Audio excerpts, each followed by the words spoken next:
Seja bem-vindo ao programa Seus Filhos aqui na Band News FM. Falamos direto da sala digital da Band em parceria com o Google mais uma vez. E hoje por aqui em destaque a infância, a adolescência, fases que marcam profundamente as nossas vidas, formam quem somos na vida adulta. A Roseli Saião sempre fala por aqui que é preciso viver cada fase na sua plenitude para que os efeitos não sejam cobrados em outros momentos. Mas nem sempre é isso que acontece, né? Nos últimos dias, a adultização e a erotização das crianças e adolescentes virou um dos principais temas de debate por aqui no Brasil. Isso porque o youtuber Felipe Bressani, o Felca, fez um trabalho minucioso para denunciar casos de jovens que têm suas vidas expostas e exploradas online. O influenciador ainda usou o espaço para mostrar a facilidade com que as redes sociais usam os tais algoritmos para ampliar a divulgação de determinados conteúdos e permitem ainda a exposição sem qualquer tipo de proteção para esses jovens. Além disso, mostra como é fácil que esses vídeos cheguem até as mãos de criminosos, pedófilos. Apesar do assunto já ser amplamente debatido e providências cobradas por instituições e especialistas ligados à infância e à juventude, agora o vídeo do Felca chocou, lacrou mesmo.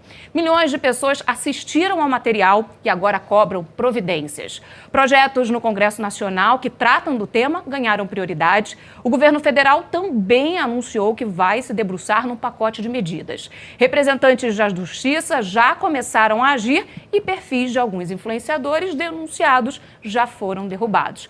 O debate público fala da responsabilização dos pais, dos influenciadores, das big techs. Mas aí, em casa, como lidar? Há alguns meses, a série Adolescência também bombou, abriu debates pelo mundo afora sobre a atenção que estamos dando aos jovens e a sua relação com o mundo contemporâneo. São tantas as camadas que um debate profundo é fundamental na sociedade e aqui também no programa Seus Filhos. Afinal, 1 em cada 12 crianças no mundo já foi exposta, pelo menos de alguma forma, de exploração ou abuso sexual online, segundo dados do Unicef. A cada dia, sem ação, novas crianças também entram nessa estatística. Precisamos falar de responsabilidade, de proteção de crianças e adolescentes. Essa é a bandeira do programa Seus Filhos, que hoje é especial. Eu, Thaís Dias, sempre aqui fico na companhia dela, Roseli Saião. Tudo bem, Roseli? Tudo bem, Thaís. É um prazer sempre conversar com você. Sempre. Hoje não estamos sozinha. Por aqui conosco, ele que é escritor, psicanalista e um convidado especial na próxima hora conosco, Christian Dunker. Que prazer ter você com a gente. Mais prazer é o meu, honrado com vocês hoje aqui. Quero começar falando por que agora esse assunto que já, como a gente falou, é tão amplamente debatido para quem trata e estuda infância e adolescência, agora chocou de fato a sociedade. São as imagens? É o tamanho da repercussão de um youtuber do tamanho do Felca? Como é que você avalia esse momento atual e essa repercussão tão grande, Dunker? Olha, eu acho que a gente olha para trás e vê um processo que vem desde a tematização da erotização da infância pela propaganda dos anos 80 e 90. Né? Mas a palavra que a gente usava era uma infância que está sendo investida de sexualidade, tipo Pequena Miss Sunshine, ou seja, usada, instrumentalizada por um esquema que monetariza aquela infância. Né?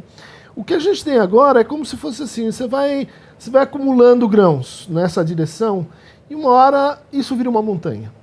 E a hora que você vê a montanha, você diz assim, teve uma mudança do quantitativo para o qualitativo. E daí você diz, disso não pode passar. Né? E as imagens, elas são chocantes porque elas são acumulativas. Né? Então você tem ali prostituição, você tem ali pornografia, você tem ali pedofilia, você tem ali instrumentalização, né, erótica da criança monetizada.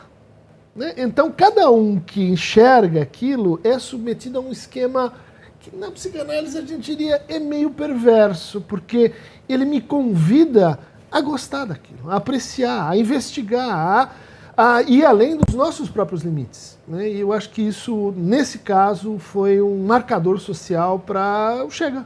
Né? Roseli, quando a gente trata desse assunto, imediatamente, eu acho que é a pergunta que eu mais ouvi as pessoas fazendo, cadê esses pais? E a responsabilidade dos pais nessa hora? A gente está falando de responsabilização de muita gente nessa hora. É dos pais, é das big techs que reproduzem, é desse influenciador e é de quem assiste esse conteúdo. São milhares de pessoas vendo esse tipo de conteúdo com uma certa normalização. Ficou naturalizada essa história de que tudo que acontece com os filhos, a responsabilidade é dos pais, né?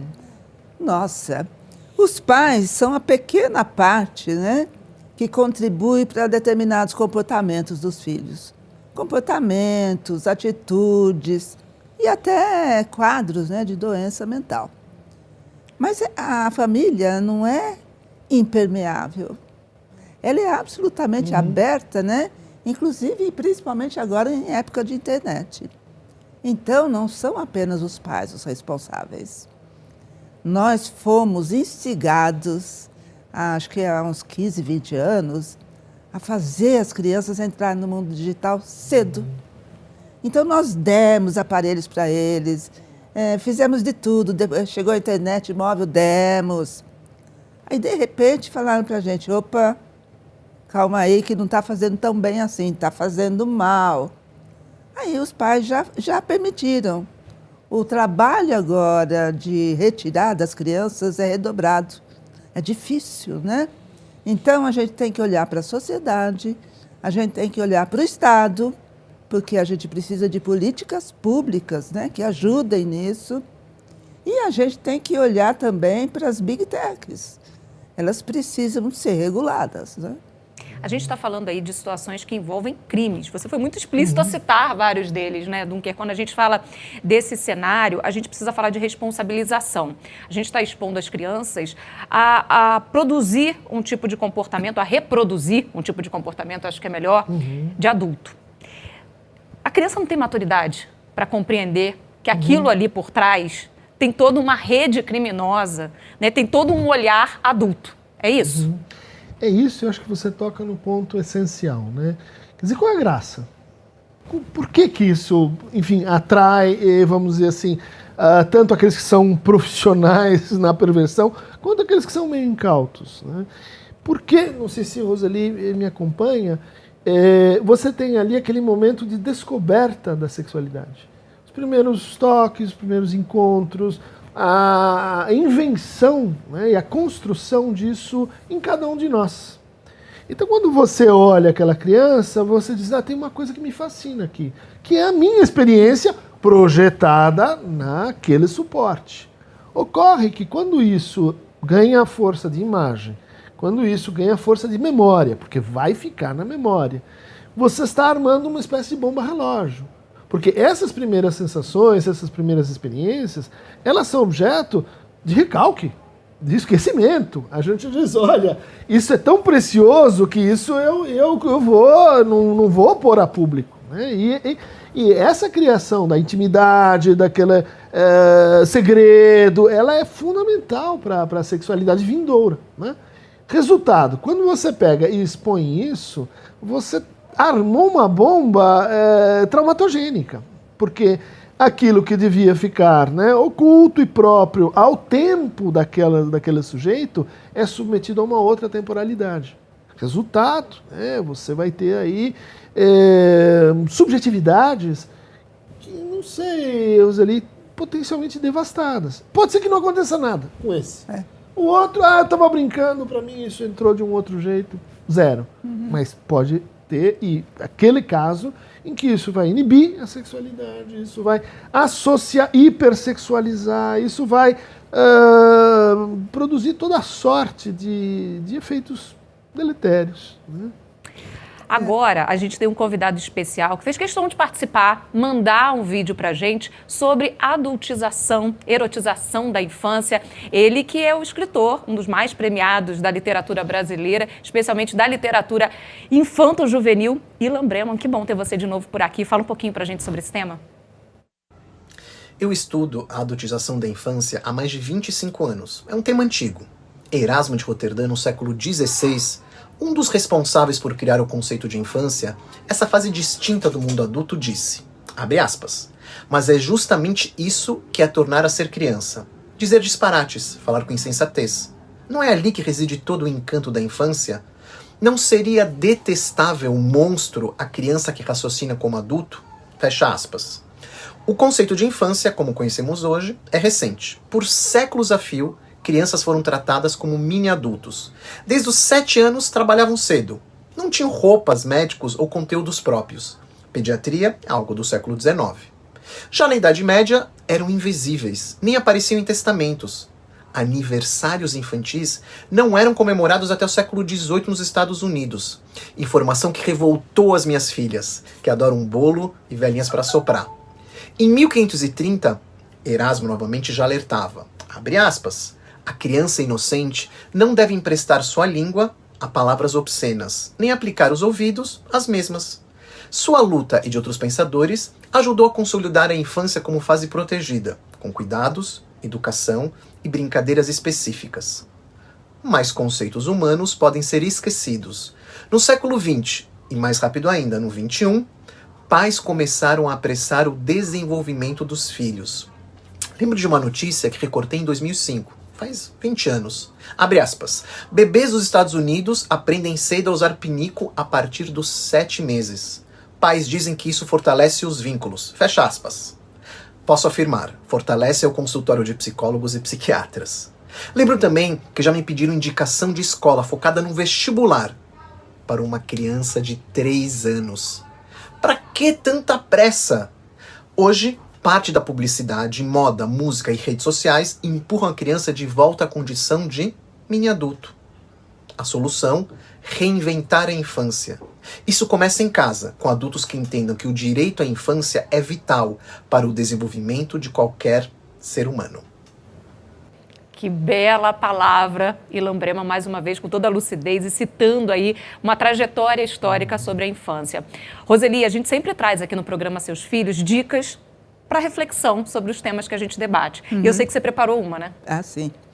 Eu lembrei de um filme, o Christian lembrou da Pequena Miss Sunshine, né? E eu me lembrei de um filme que na época fez um furor. O título no Brasil ficou Lindinhas. É um filme francês, que em francês, você vai saber falar melhor que eu, Mignonnes, né? E a história de uma garota de 11 anos que quer se opor à tradição familiar e ela encontra espaço com as amigas num grupo de dança. E aí, nesse filme, permite muito bem a gente discutir, como na Pequena Miss Sunshine, esse processo, né, de como a erotização e a adultização afeta a criança, muitas vezes sem que ela se dê conta, sem que ela perceba. Então, o título em português é Lindinhas. Dunker, quando a gente fala, a Roseli sempre reforça isso quando a gente recebe mensagens, como foi citado agora pelo Ilan Brema, agora no nosso programa, que falam assim, a gente quer pensar logo no futuro do filho, né? Ele nasce, a gente já tem a vida dele planejada. Então, eu quero a escola que já pensa no vestibular, eu quero que a alfabetização aconteça o quanto antes. A criança nem sabe andar, mas já está naquela pressão. A gente está encurtando fases muito importantes. Essa plenitude de cada fase ela é fundamental para uma vida adulta saudável? E eu traduziria essa plenitude como um certo respeito, uma certa adequação ao tempo próprio de cada um. Ou seja, a sexualidade é uma grande descoberta do Freud, e ela está na criança, mas ela está a partir de um tempo que é o dela, da investigação dela, da construção dela, da maneira como ela vai, assim, gradualmente se expondo e interpretando e reinterpretando aquilo que se passa entre ela e os outros e como ela lê o que acontece entre os outros, né? Ou seja, é uma profunda violação quando a gente olha para isso com uma temporalidade que não é a da criança. Você não está lendo ela. Você não está entendendo o tempo dela. Então, que tempo que você está seguindo? O seu. Né? Então, aí tem já um choque de mundos. Agora, de onde vem essa nossa mania de acelerar? Ou seja, isso está numa certa concepção de desenvolvimento que você pega ali na criança, que você transporta para a economia. Ou seja, quanto mais, melhor. Quanto mais progresso, melhor. Quanto mais rápido, melhor. Aonde isso está nos levando? Acabar com o mundo.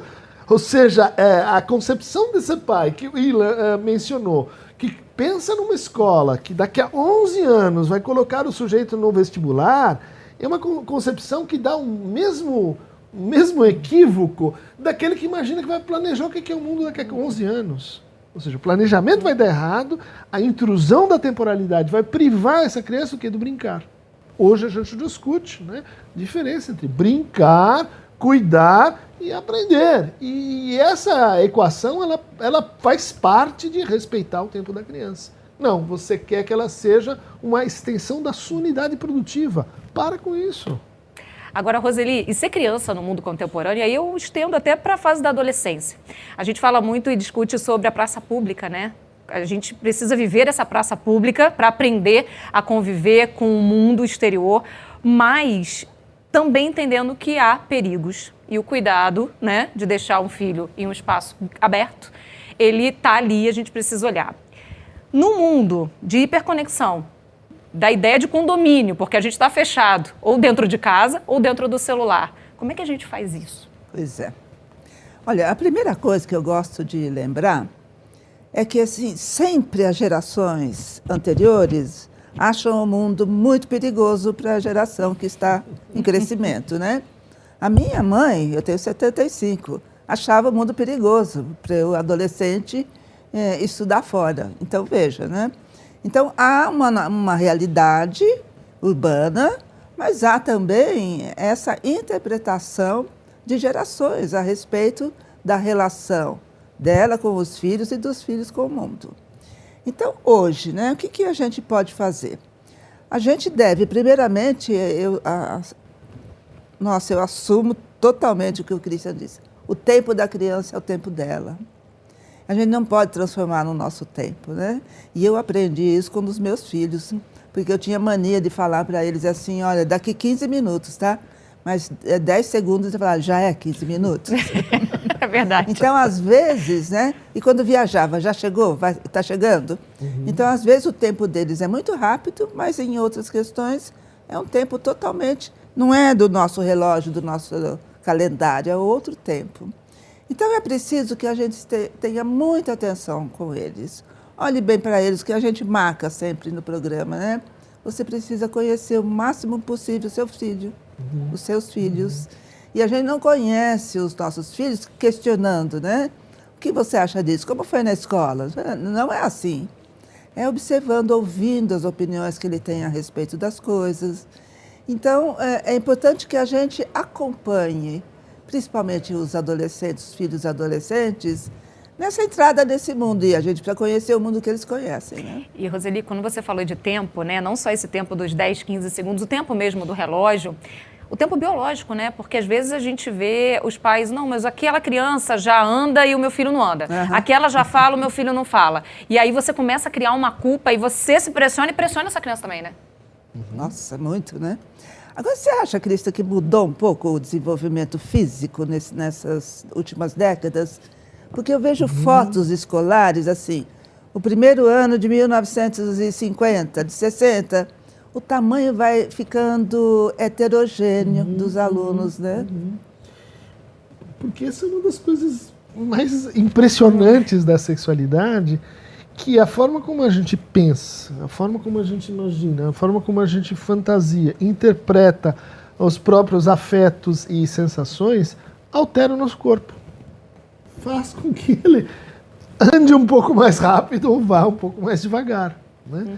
Então, isso eu concordo contigo e tenho essa minha hipótese de que isso tem que ver com essa aceleração, né? Essa exposição, parece assim um jogo de duplo erro, né? Aqueles que querem reter os filhos, né, demasiadamente, porque o mundo lá fora é perigoso, né? Então segura.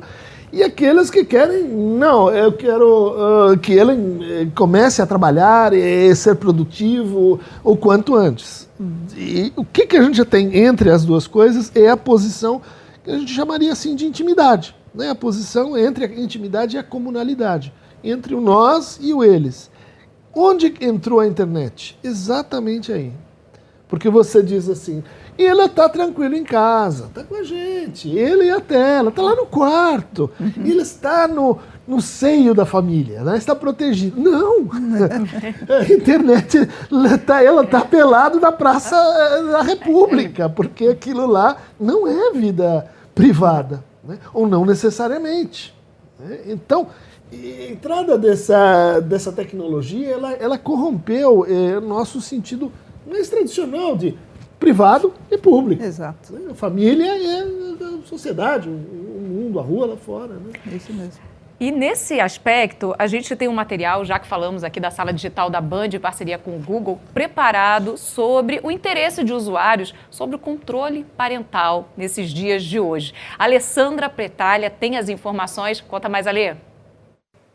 Oi, tá. Com toda essa discussão sobre o uso e a exposição de crianças nas redes sociais, a Sala Digital, claro, foi investigar como anda o interesse de busca pelo recurso de controle parental no Google, que é um recurso que os pais podem optar para controlar e o que os filhos acessam no celular. E olha só, o interesse por esse tipo de controle praticamente dobrou na comparação entre 2025 e 2016, como a gente consegue ver ali na outra ponta, com um crescimento expressivo, especialmente nos últimos 3 anos. Mas quando a gente se debruça sobre os detalhes em torno dessas buscas, um dado curioso aparece, viu? Entre as perguntas mais feitas com o termo controle parental, a gente tem aqui como desativar o controle dos pais, como desinstalar controle dos pais e como tirar controle dos pais. Isso nos últimos 5 anos. Então, essas perguntas, elas vêm se repetindo nas pesquisas com cada vez mais frequências ao longo, então, desses últimos 5 anos. Ou seja, a alta que a gente viu no gráfico anterior pode ter relação com os jovens tentando entender como driblar a ferramenta e não necessariamente sobre os pais buscando como ativá-la. Por outro lado, o Google Trends também mostra que os pais estão sim mais interessados em saber como acompanhar a vida dos filhos no ambiente digital, buscando por respostas para as perguntas aqui, como monitorar o celular do filho, como controlar o celular do filho, como bloquear o celular do meu filho, como tirar o vício de celular do meu filho e como vigiar o celular do meu filho. Então, os dados revelam 2 comportamentos bem distintos. De um lado, pais buscando formas de controlar e proteger o que os filhos acessam nos dispositivos, nas redes sociais, mas do outro, jovens procurando maneiras de escapar desse controle. Então, é muito importante que os pais e responsáveis estejam atentos a esse comportamento. Eu volto com você. Obrigada, Lê. Agora eu quero fazer uma provocação aos dois. Não vou nem indicar a resposta. A gente fala de controle parental, mas como preparar o filho para o mundão que está aí fora, para um mundão que inclui esses riscos online, com um controle tão forte? E a outra coisa, como é que a gente ensina privacidade nesse contexto? E aí? Eu acho que é justamente na adolescência que eles deveriam aprender, né? A saber, assim, o limite entre o que é meu, é privado, e o relacionamento familiar, social, né? Enfim. E nós parece que não estamos ajudando, né? Ao contrário, a gente está prejudicando o aprendizado desse limite, que é fundamental para a vida sexual, inclusive, né? Eu vou recorrer à sabedoria suprema de Roseli Saião. Essa ideia básica, simples, mas extremamente poderosa, de que a palavra está errada. Controle, proteção. Isso é uma maneira judiciária da gente enfrentar a questão. Quer dizer, quando chegou nisso já está errado. Né? Por quê? Porque, no fundo, o que a gente está falando aí é de cuidado. Né? Só que cuidado custa mais, demora mais tempo e exige investimento de eu preciso acompanhar meu filho. Eu preciso conversar a respeito. Ele precisa compartilhar comigo o que está acontecendo, com quem ele está falando. Isso toma tempo. Ou seja, a gente quer o controle, porque o controle parece ativa o botão, desativa o botão. Aí é mais fácil. Aí é mais fácil, só que aí a gente já perdeu o essencial da questão. Né? Quer dizer, como que, por exemplo, um filho e uma família criam uma cultura em que aquilo que está na internet pode ser apresentado pelos pais. Veja qual a palavra que a gente usou, proteger. Não é proteger, é levar no tempo justo, acompanhar e dizer, ó, esse aqui, por que não aquele outro? Esse aqui não, isso é uma boa prática, a outra os termos já... Roseli, para pensar um pouco nesse assunto, eu sei que você preparou aquela dica provocativa, é isso? Ah, sim. Eu adoro provocar, né? Acho que muita gente conhece um seriado Black Mirror.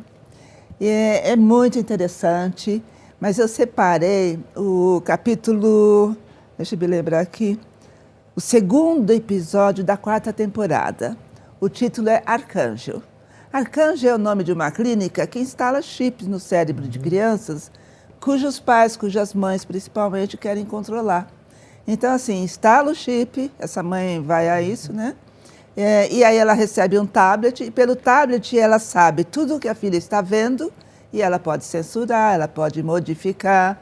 Então, isso é para a gente pensar bem o que é controlar, né? Controlar não ensina nada, gente. Ao contrário, coloca em risco. Muita gente confunde sexualidade e sexualização. Nesse momento que a gente está discutindo a erotização e a adultização da infância e da adolescência, é importantíssimo, né, Roseli, a gente diferenciar as duas coisas. Verdade. Aliás, a palavra sexualidade sempre causa um certo, assim, ou receio, é temor, é melhor não falar disso. Mas a gente sabe há muito tempo, né, mais de um século, que é uma questão natural do ser humano. Não é colocado em ninguém, mas nasce com a pessoa e vai se desenvolvendo conforme ela se desenvolve. Então, é preciso que a gente entenda, primeiramente, que sexualidade existe na criança? Sim, existe, mas de um modo radicalmente diferente daquela que existe no adulto. Então, é preciso que a gente entenda também que o adolescente começa a descobrir essa sexualidade do mundo adulto, o que ele está colocando o seu pé. E, gente, na internet ele descobre de tudo aquilo que não precisava em relação à sexualidade. A criança adora fazer coreografia corporal, sabe? As escolas de educação infantil sabem bem disso. Então, tem a musiquinha com gestos. E isso foi muito explorado, né? Com músicas que têm um texto não adequado a uma criança, mas adultos. E aí a criança dança, faz aquela coreografia que ela repete, né? Porque ela vê que adultos, mulheres adultas fizeram, e há pessoas olhando para essa criança que erotizam aquilo que a própria criança não está erotizando. Então, a erotização é a gente colocar alguma coisa de fora dela, nela. Né? E a sexualidade é algo que nos pertence à humanidade. Agora, Christian, quando a gente fala, né, dessa sexualidade e do desenvolvimento dela nesse contexto atual, né, em que há, como disse a Roseli, uma banalização. Você acessa muito jovem ainda, a gente falava da adolescência, mas já há crianças ainda que têm acesso a esse tipo de conteúdo, já foram expostas de alguma forma, de forma explícita, e com esse olhar ainda imaturo. Como é que fica essa relação com a sexualidade? Então, acho que em primeiro lugar devíamos considerar que existem infâncias, né? E culturas antropologicamente distintas, como falou Ilan, historicamente distintas, e isso muda a nossa relação com a sexualidade. Por quê? Porque os outros vão nomeando, os outros vão ajudando a gente a encontrar palavras, os outros nos interpretam e dizem, olha, agora vai, tem ritos de passagem que marcam esse processo. A sexualização, como a Roseli está falando, é, vamos dizer assim, um atravessamento desse processo por outra lógica. Por exemplo, a lógica da pornografia. Por exemplo, a lógica em que ali eu vou me aproveitar dessa temporalidade, dessa ingenuidade, desse momento da criança para monetizar, para criar impacto, para desdobrar algo que a minha sexualidade adulta não está lidando muito bem, né? Então, esse é o que a gente chama um mau uso, né? A instrumentalização, né? A tomada da sexualidade da criança como um objeto, né? Como se fosse um bebê reborn crescido, né? Uma boneca, um objeto, né? E isso tem efeitos dramáticos sobre a subjetividade. Por quê? Porque você está dizendo, você é um objeto, você não é um sujeito da sua sexualidade, né? Não é você que governa. Inclusive, a gente tem na clínica quadros em que a sexualização do próprio sujeito acontece como defesa contra a sexualidade. então ele começa ou ela começa a se comportar precocemente, muito à frente da sua idade, começa a falar sobre isso. Mas para quê? Para se defender da sexualização, para criar uma espécie de barreira, de descontinuidade em relação ao seu próprio processo. Agora, uma análise sobre excesso de exposição. A gente fala de crianças que acabaram de nascer, segundos depois do nascimento já estão expostas na internet e vivem assim. E é natural, eu entendo esse instinto paterno-materno, porque é orgulho, é meu, olha que lindo, olha que bacana. Mas há um olhar que muitas vezes é criminoso por trás disso. Mas não é nem nesse mérito que eu queria entrar. Roseli, essa criança que está sempre exposta, que pensa antes de qualquer coisa em tirar uma selfie, em tirar uma foto, ela está sendo exposta ao início dessa vida sexual diferente. A gente está falando aí de uma facilidade para mandar um nude, né? Que antes você tinha que revelar uma foto. Como é que você ia revelar uma foto, enviar essa foto? Era tudo muito mais difícil. Hoje é fácil, num clique você consegue enviar e aí você perde o controle desse material. Aí a gente fala de casos que para algumas pessoas é difícil de compreender, por exemplo, estupro virtual, chantagens, cyberbullying. É um contexto muito diferente, muito pesado, que pode causar problema muito sério lá na frente, mas ainda na adolescência. Exatamente. A gente precisa entender melhor esse mundo. Nós não entendemos muito bem ainda o que é esse mundo virtual, né? Se nós temos dificuldade, imagine eles. Quer dizer, para nós, a gente tem uma certa compreensão que a gente está usando um aparelho e que não tem nenhum fio, mas esse aparelho aqui, o que eu escrevo ou coloco nele, está lá fora, em qualquer lugar, né? E depois que eu coloquei, não adianta apagar. Alguém guardou. E aí, pronto, está guardado. Então, a gente precisa realmente proteger as crianças, muitas vezes, e os adolescentes, deles mesmos, né? Ou seja, dessa impulsividade de, é meu namorado, ele quer muito que eu eu tire essa foto. Então, proteger não é só proteger dos outros, é proteger mesmo de algo de imaturo que ainda existe neles e irá existir por muito tempo ainda. Então, é esse acompanhamento, é essa tutela que os jovens precisam. A gente fica muito entre o exagero de cuidar em excesso e o abandono, não, ele tem que viver a vida, ele vai, né? Deus cuida, Deus não cuida, né? Entreguei para Deus. Não, fica com ele. Agora, Christian, recentemente saiu uma pesquisa que falava sobre consentimento e vida sexual nesse contexto de internet, contexto online envolvendo os adolescentes. E aí eu amplio o meu questionamento para você. Em algumas oportunidades, a gente até conversou e você falava de jovens muito, muito novos que já tinham um vício em pornografia e que a vida sexual já estava comprometida porque tinham disfunções. É isso? É isso, e às vezes isso produz um curioso efeito de inibição, né? Tem esses dados aí dizendo que a geração Z mantém menos relações sexuais, né? E a gente vai dizer, por que será? Né? Será que por que caminho a pornografia, o excesso de exposição cria um duplo efeito, né? De facilitar, banalizar, de tornar isso, vamos dizer, mais inconsequente, mas, por outro lado, de fazer o sujeito recuar em relação a isso. Fazer o sujeito temer a sua própria sexualidade no sentido de um enlace amoroso, no sentido do enlace afetivo que vai acontecendo entre o sexual e o afetivo, né? E acho que a internet ela tem porque é uma nova linguagem que tem certas peculiaridades que atrapalham muito. Por exemplo, nesse processo, você tem limites, cada vez limites, né? Não vai sair de casa, não vai na festa, volta cedo. Cada família, cada cultura vai ter uma borda, né? E o que acontece com esses limites? Você os ultrapassa, você faz aquela arte, você vai um pouquinho além. Faz parte até da graça de fazer essa transgressão. Só que o que acontece na transgressão pré-digital? Você volta atrás. Opa, foi demais. Agora volta e recompõe. E refaz o limite um pouco mais à frente. Digo, a internet tem uma discussão importante sobre direito de esquecimento. Porque o correlato você não tem como voltar atrás. E isso é muito ruim. Porque isso impede que a criança, por exemplo, fala uma bobagem, se arrisca, fica aquele dia louca da vida, faz um nudes e não tem volta. Imagina um mundo em que você não tem volta. É um mundo sem desculpa, é um mundo sem reparação, é um mundo em que tudo vira muito pesado.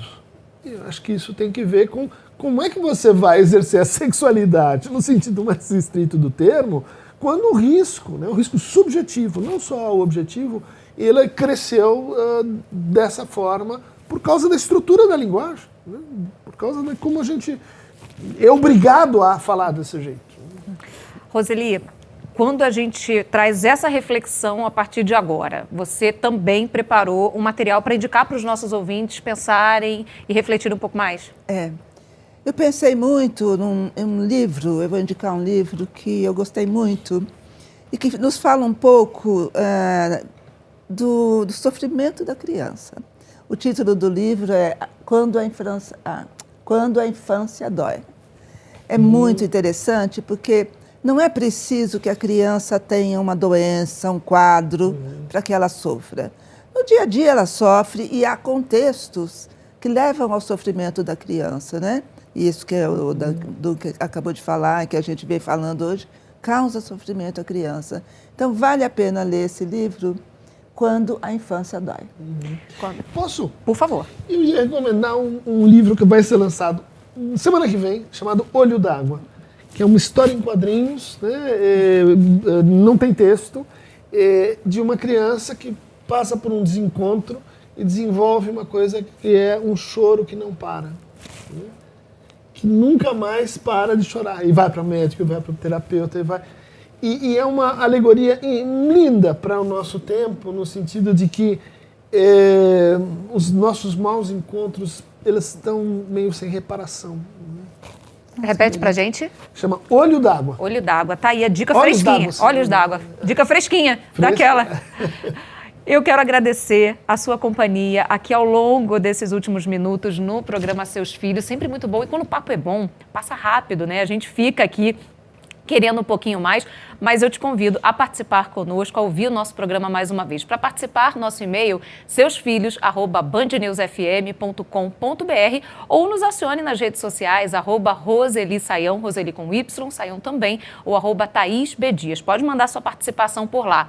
E também esse programa fica disponível no nosso canal no YouTube, nos principais tocadores de áudio e também no site da Band News FM. Agradecendo sempre a sua interação por aqui e lembrando que você tem sempre aqui conosco essa possibilidade de trazer as suas sugestões.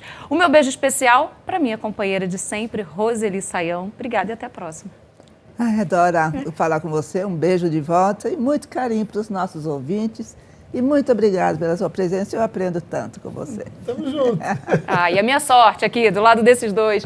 Christian Dunker, psicanalista, escritor, muito obrigado. E, o convite já está feito para você voltar aqui com a gente. Se é só chamar que eu vou. Tá aí, ó. Agradeço muito a produção de Eduardo Frumento, a operação aqui na sala digital da Band, toda a equipe, mas especialmente do Ceni Araújo e a sonorização do nosso querido José Antônio de Araújo. Continue ligado, porque os seus filhos você só ouve aqui na Band News FM.